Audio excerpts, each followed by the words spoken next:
Welcome to Budapest Window, the podcast where we open a small window into the lives of internationals who call Budapest now their home. I'm your host, Kriszti Gatszév, a language coach and a curious listener. My guest today is someone who has lived several lives in one lifetime. Born in Hong Kong, raised in Los Angeles, and in 1991 she moved to Budapest as an English teacher, became a mother of two amazing grown-up kids, and somehow mastered the Hungarian language well enough to become a Hungarian citizen. She's creative, she's funny, she's endlessly resourceful, and she can turn an old ugly tie into a gorgeous brooch. And she has been one of my dearest friends for over 30 years. Elena, welcome to Budapest Window. Thank you, Kriszti. It's such an honor. Thank you. Well, let's start at the beginning. You were born in Hong Kong. Mm-hmm. What was it like? Oh gosh, it was a long time ago. So I don't unfortunately have too many memories, mm-hmm. but I left Hong Kong when I was 9. Right. And so I did go finish up to 3rd grade. So the only real good memory I have is maybe where we lived. Right.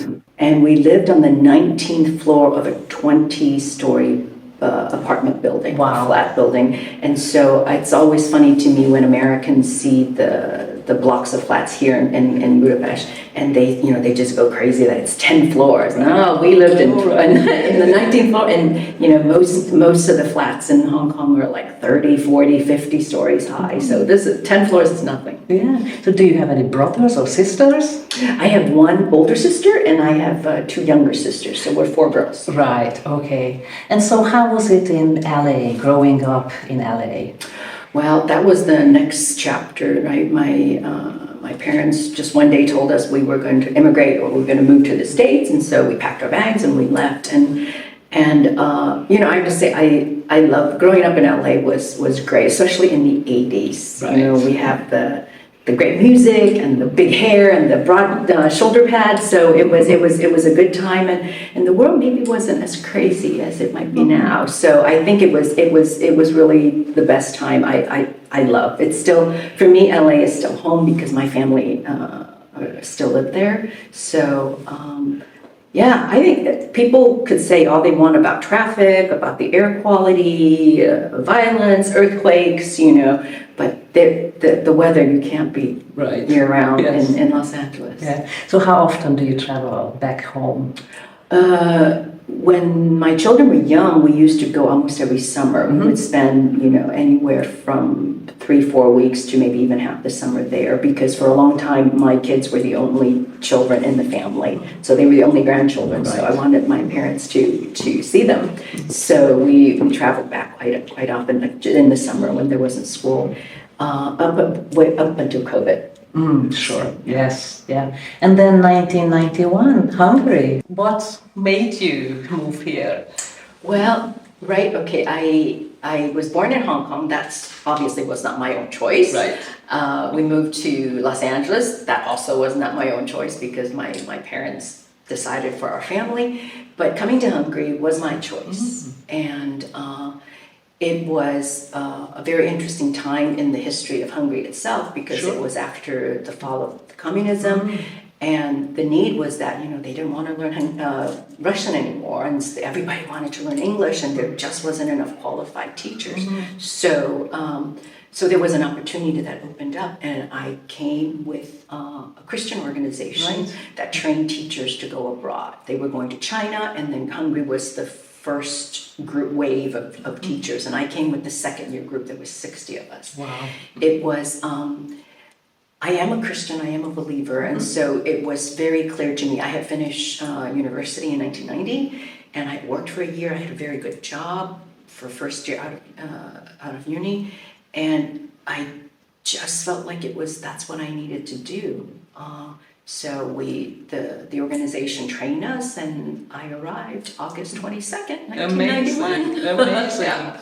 And how long was your contract for? The contract itself was only for 1 year, because we contract up every year. And I stayed with the organization only for that first year. But at that time in Hungary, there was the English teaching jobs were plentiful. It was everywhere. And so basically, anyone with an American passport, British passport, a Canadian passport, you could get a job. And so it was quite easy. And I ended up, I taught high school my first year, and then ended up teaching in a primary school, and then back to a high school. I mean, throughout my teaching career, I've taught anywhere from nursery, kindergarten kids, all the way up to college level, with testing and things like that. I've taught in companies, I've taught privately. The only place I have never taught is a language school. Oh, so interesting. Yeah. What is your favorite age group to teach?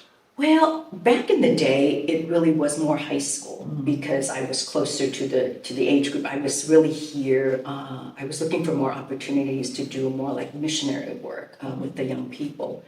But now that as I get older and older, the gap is so much larger.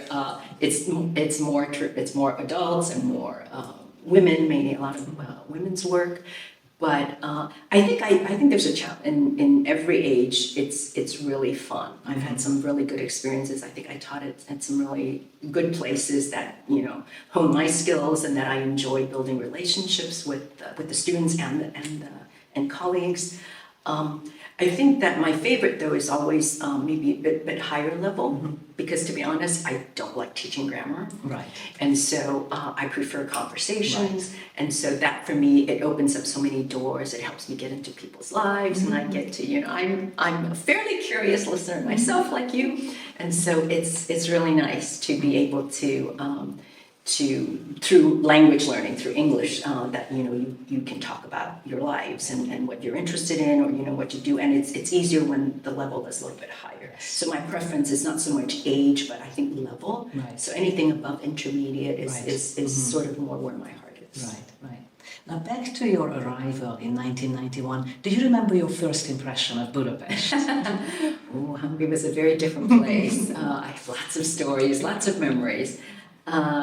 I think that I lived, my first apartment, it came with the contract with the school. We lived actually in the second district near Batyányi. Right. So the metro station is still there, and Parliament is right there. Wow. And so every day when we went to work, we took the metro and we could see the Parliament. I have to say, at that time, the Parliament was very dirty. It was not the pristine, beautiful condition it's in now. It's taken a lot of work to get it cleaned up. It was scaffolded on it for years and years and years.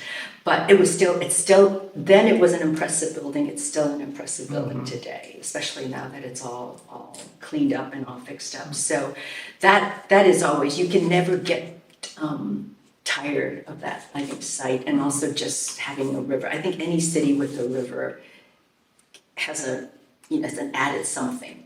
But a city like Budapest that, with the Danube River right in the middle and so much to see right on the river, it's always lovely. Yeah, I agree. It's a beautiful place. Yeah. Now, you learned Hungarian, which is heroic. Thank you. What was the moment you realized, okay, I think I can actually speak this language? I don't know about being heroic, but I hung in there. It's seriously, it is like really, really hard language. Plus, I was an adult. When you were a little bit younger, it's easier to pick up languages for most people. So as an adult, it was really hard, and it really is. I struggled a lot, and at the beginning, I didn't even take it seriously because, for one thing, I wasn't sure how long I was going to be here. So we weren't required to learn any Hungarian. But everyday lives, we try to pick up a few things and also be polite and be able to talk to people. And back in the day, people did not speak as much English as they do now, and so I think Hungary definitely has come a long way. So we've done our job over the years. So did you go to a language school, or?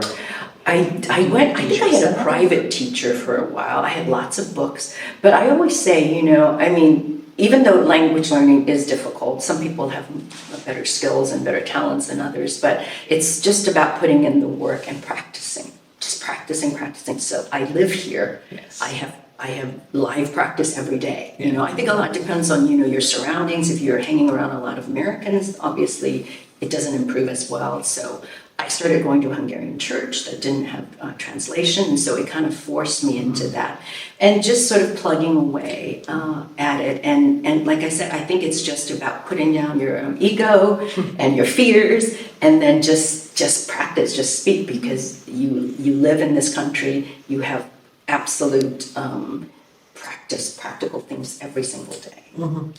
Do you have a favorite Hungarian word? It's hard to say, because it is quite the language, but there are, I think between languages there's always words that expresses something so much better than in the other language. Like you have something in Hungarian that there's no real equivalent in English, or vice versa, or with any other language. And there's lots of those, I think, back and forth, but I can think of like the word ügyes. Right. In Hungarian, which technically you translate it would mean like skillful. Right. But it's not just that, right? When you say it, it's a compliment, when you use it in Hungarian for adults and children alike. But when you say it, you're so skillful, it doesn't sound the same. No. Even though it's the closest translation you have. So I think that's quite a fun word. So there's a lot like that I think when there's no direct translation, and it just fits better in Hungarian versus English. Do you remember a confusing Hungarian moment? So many. So many. There's still some confusing moments now.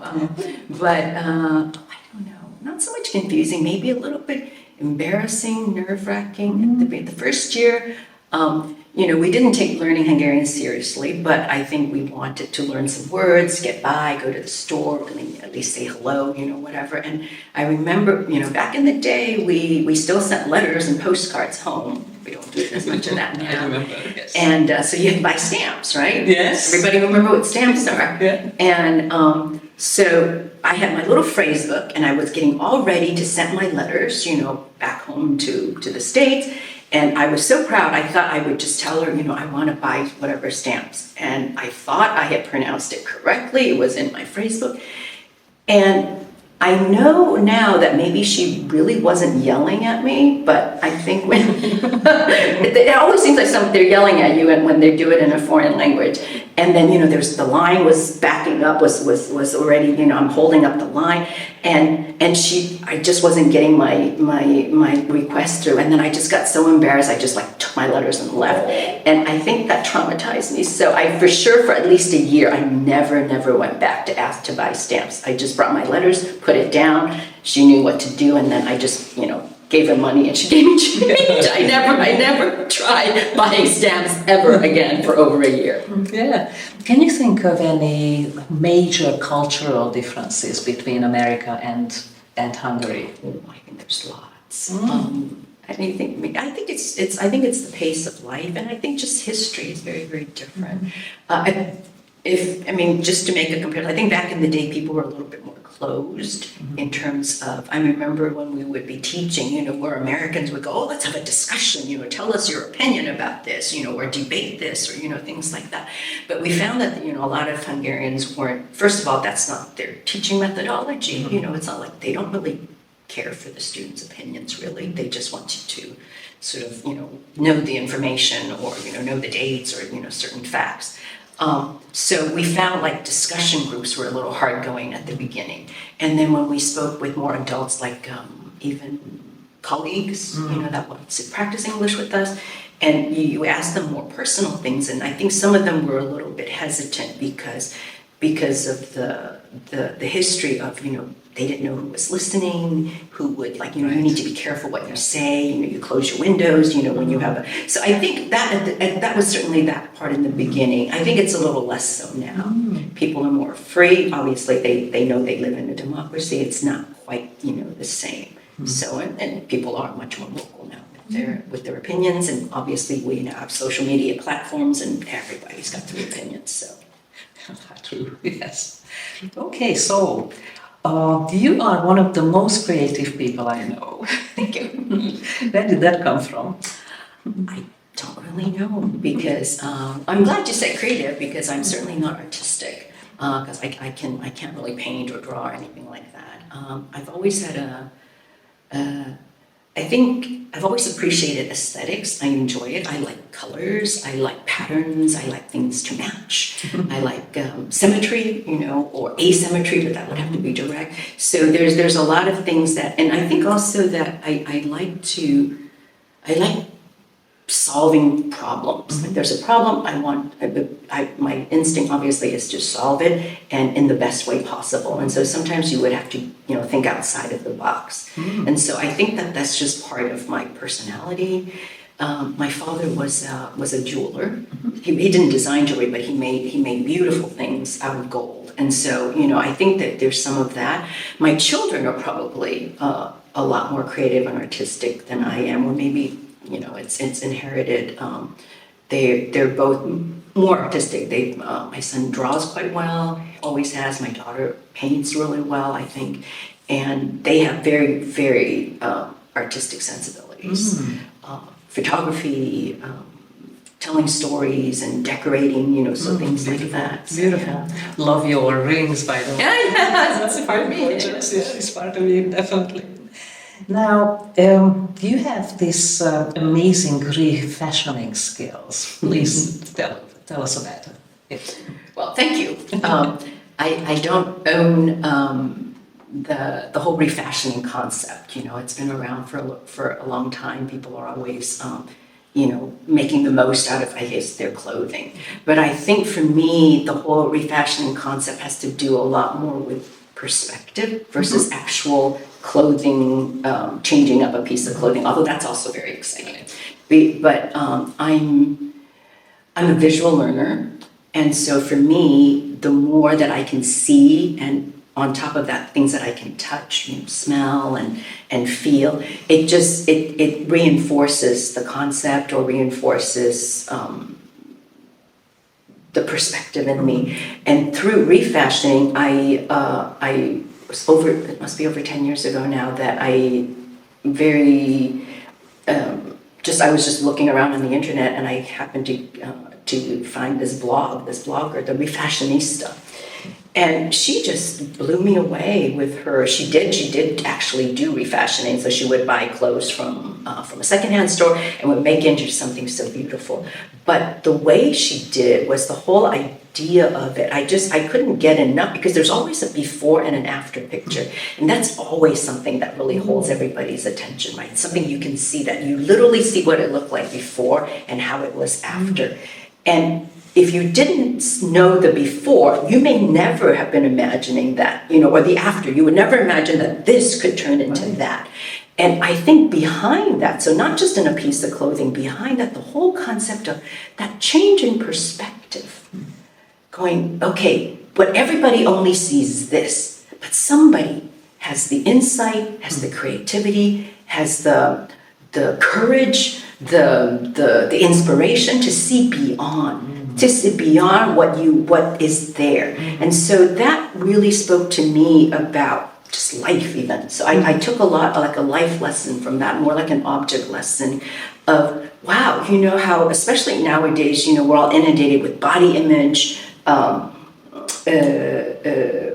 this and that, somebody is not good enough, not tall enough, not rich enough, too much here, too little there, and so all of these things. And so that's the state, that's the before state, right?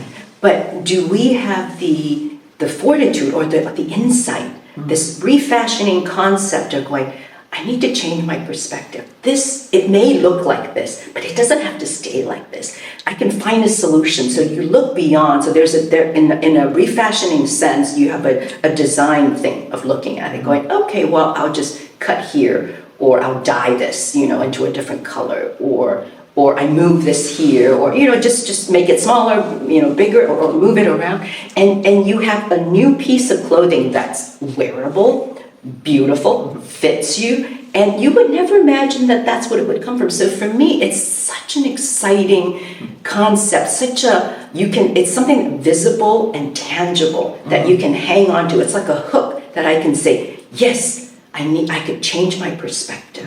So what I see is not all that there is. It's a beautiful message. I love it. It still excites me to this day.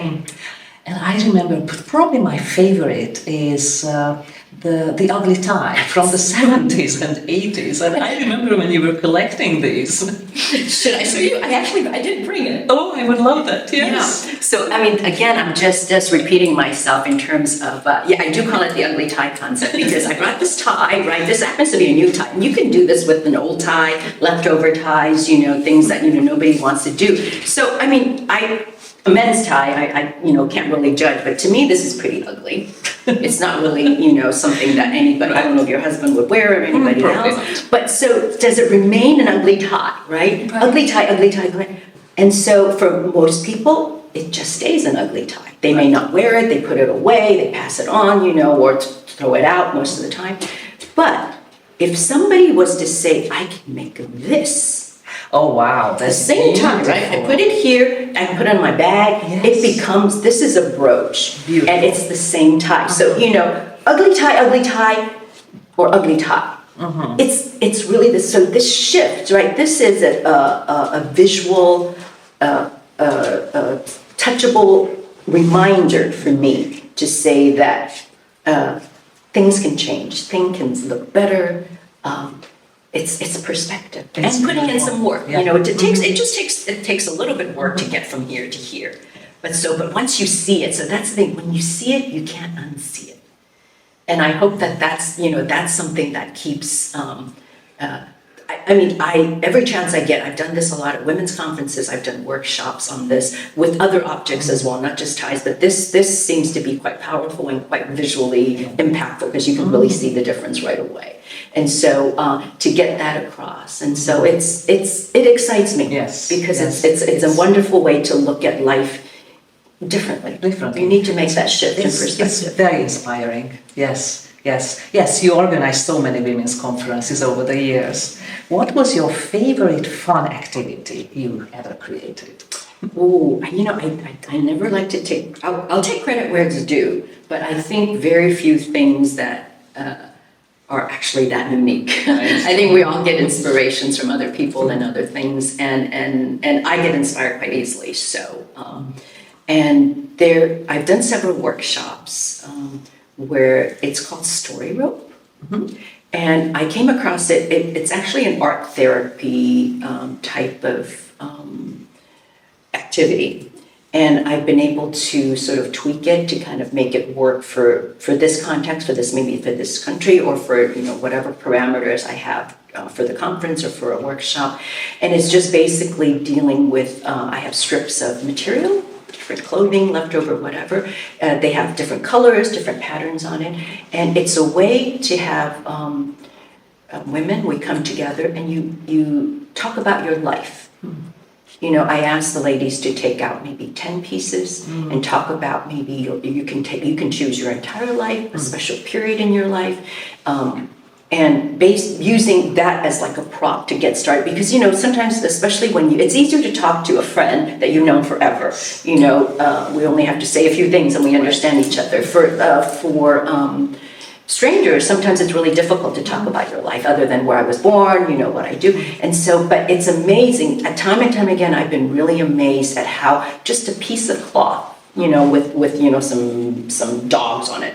And, it generates the conversation. It generates a memory. It generates a feeling, a memory of somebody significant, something significant in your life. And you're able to talk about it much more easily than even if people would ask you the question. It's a natural conversation opener, and it could be as deep as you want.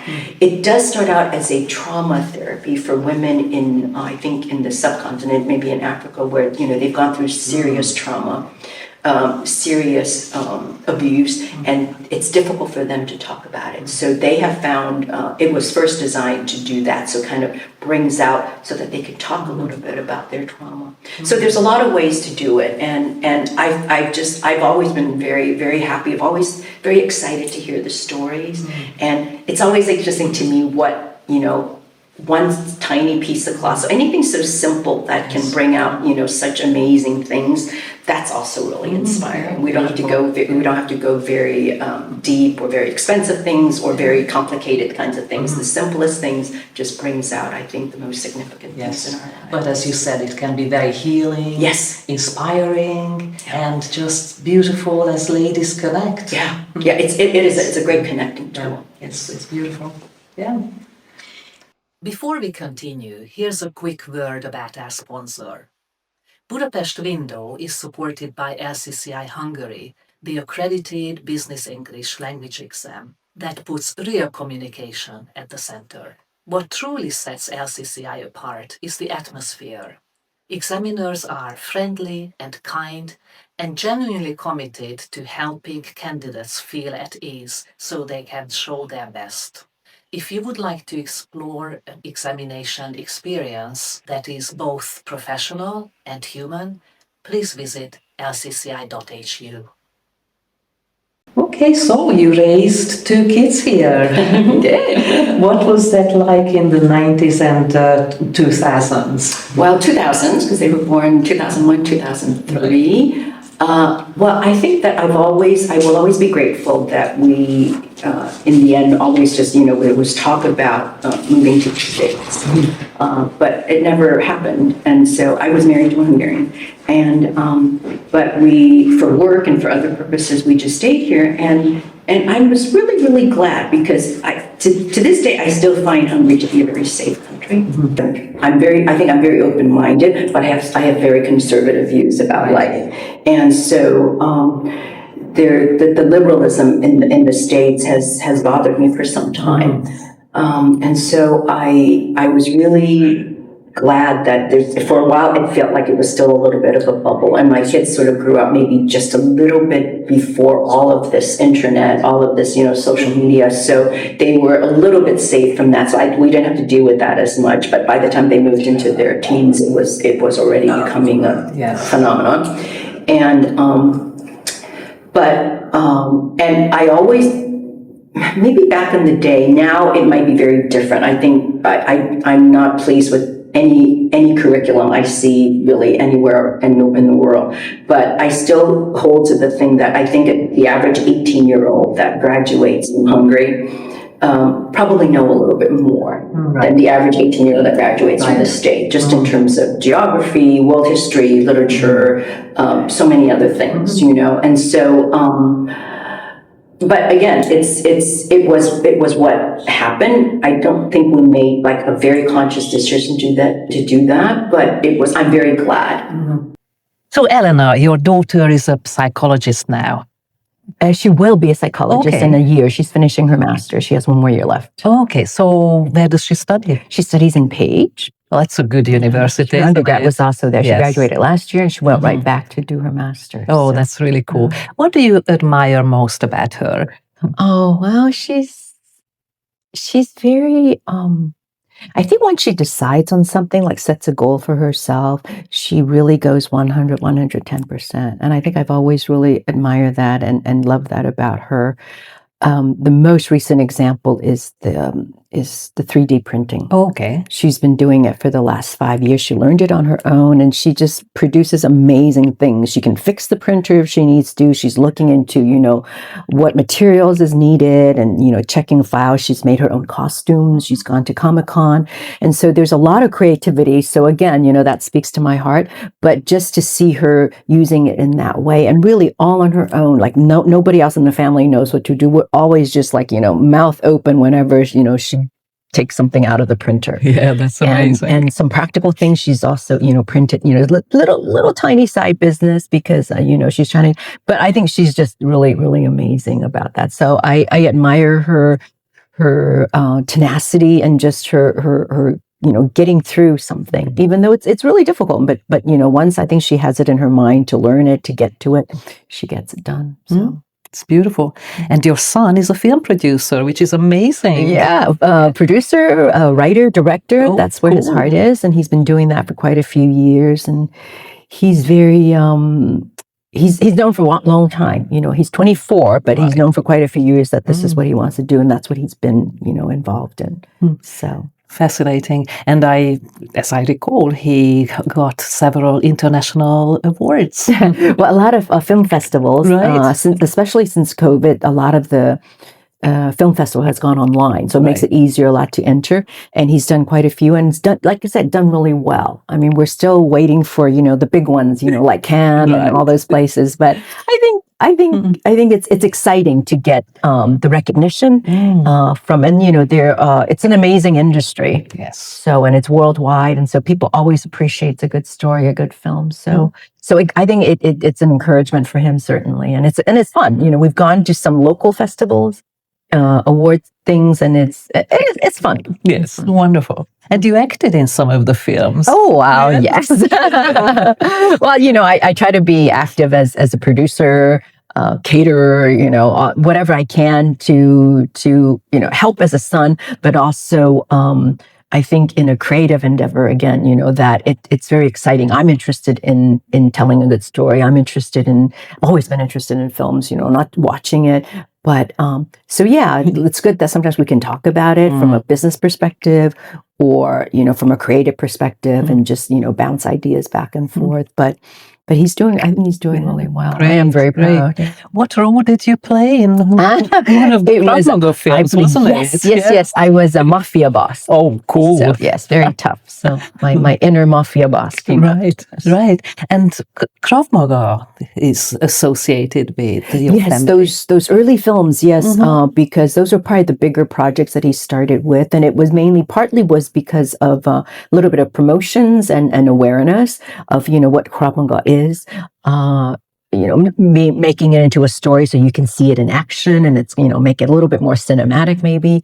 And we've been involved. He's been a Krav Maga practitioner since he was very young, so it's always a part of our family.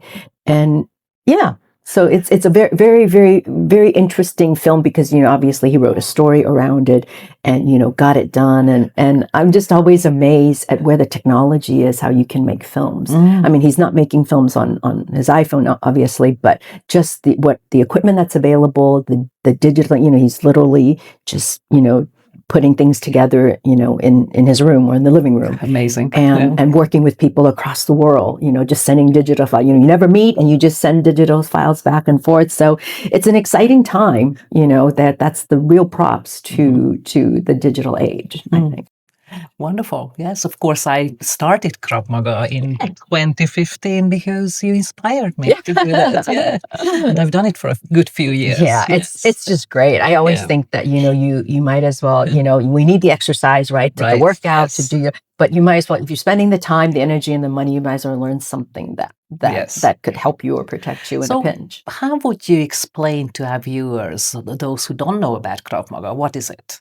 Well, it's a self-defense system, and you'll never see any competition, versus like judo or karate, because the main thing is, their underlying theme is, get home safely, right? And so if I was being attacked, or if anybody was being attacked, I think you're not worrying about your form or, or certain rules. You just want to get that person off of you and get away. And so I think that from that perspective, Krav Maga is very, very practical.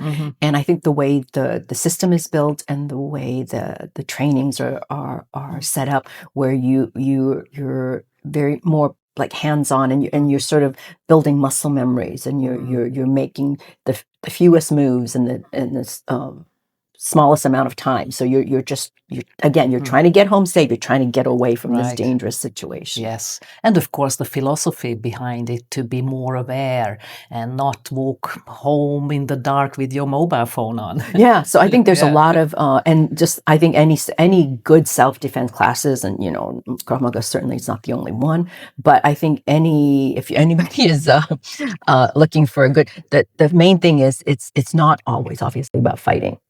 You want to not get into the situation anyway, but if you're in it, then hopefully you have some skills to get out of it, as quickly as possible. It's really cool. Yes. Now you became a Hungarian citizen. Yes, what did that moment mean to you? Oh, well, I finally decided after being here, 20, 30 years during COVID actually, and it probably took a little bit longer just because of COVID, because I qualify for this sort of fast track to get to citizenship. I think it's just been, I've lived here more longer than I've lived anywhere else. I grew up in LA, but most of my adult life has been in Hungary. So my teaching career, marriage, children, it's all been done here. And I have friendships now that are over 30 years in Hungary as well. So the country's given me a lot, and I think that I'm very proud. I'm not sure if I'm a quintessential Hungarian. I wonder who is really, but I think that there is.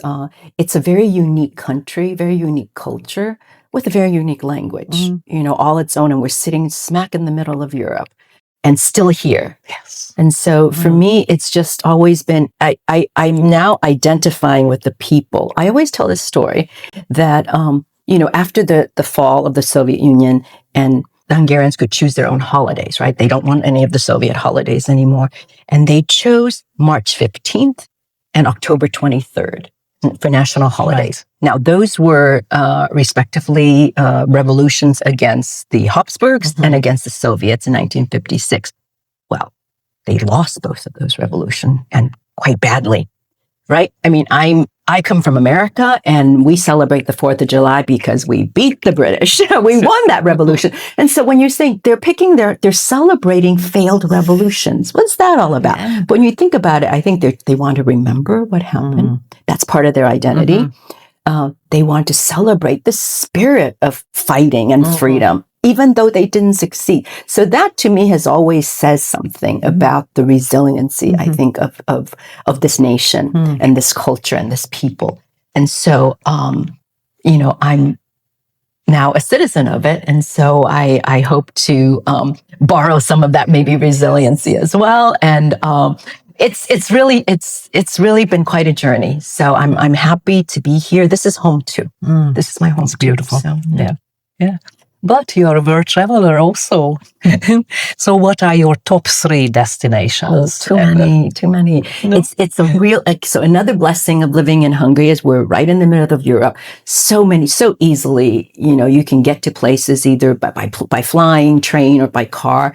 And it's just, and, like some of the cheapy airlines, you within an hour, 2 hours, you're somewhere else. It's just so close. It's amazing. So, my heart has just been in the last couple of years trying to see as much of Europe as I can. It's short trips because you can even see a big city, within 2 or 3 days. And so it doesn't have to be long, extended stays, and meeting the people, eating the food, experiencing the culture, seeing the geography. I found that I really enjoy, which you unfortunately just don't get here. There's no sea in Hungary. It's a landlocked country. So being able to see and especially higher mountains, we have not so many high mountains in Hungary either. And so that kind of really sort of refreshes my spirit. And so there probably too many to name. I think every country, every place has a special place in my heart, or some special it has to have. So what is your next trip? My next trip will be, actually, I'm off to the Netherlands, to Amsterdam. All right. Yeah. Right. It's for just a short time, just with my daughter. I have flown through Amsterdam many times, but I've never actually gotten out of the airport. So this will be my first time. It's just a short trip, but no. Mom and daughter. Yes, it's a mom-daughter weekend. Wow. Long weekend. Yeah. Lovely. Yeah. Which country surprised you the most? Ooh.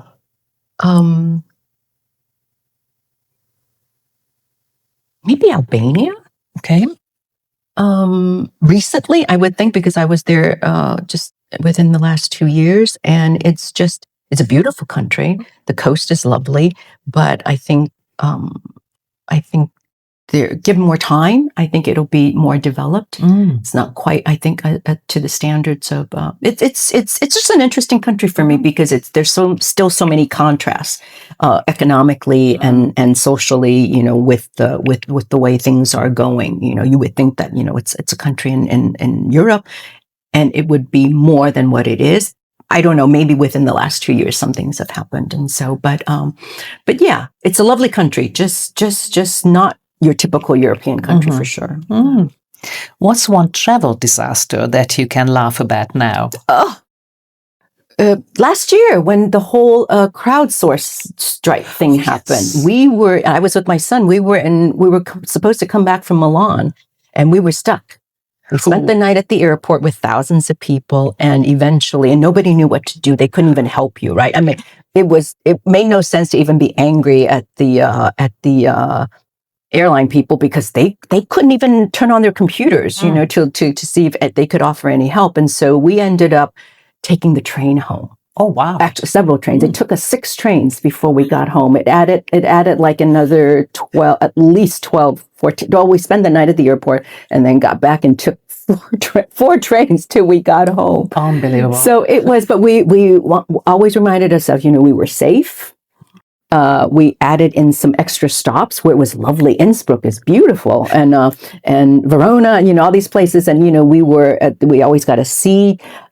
We were able to, you know, we had food and water. So you know, and we had chargers, and you know, there are places on the train you can. So we really was not so we were no in physical danger. Just the sort of the uncertainty of it all, and then but. Every hour we were getting closer to home. And so it's a good travel story that we were totally stuck in that situation, but very grateful that we had the resources. So internet, because we could book our tickets, you know, at least that part of the ticket. So it was pretty crazy, you know, not being able to and fortunately we were fairly close enough that we could actually do the train to come home, but it was quite a roundabout way to get ourselves home.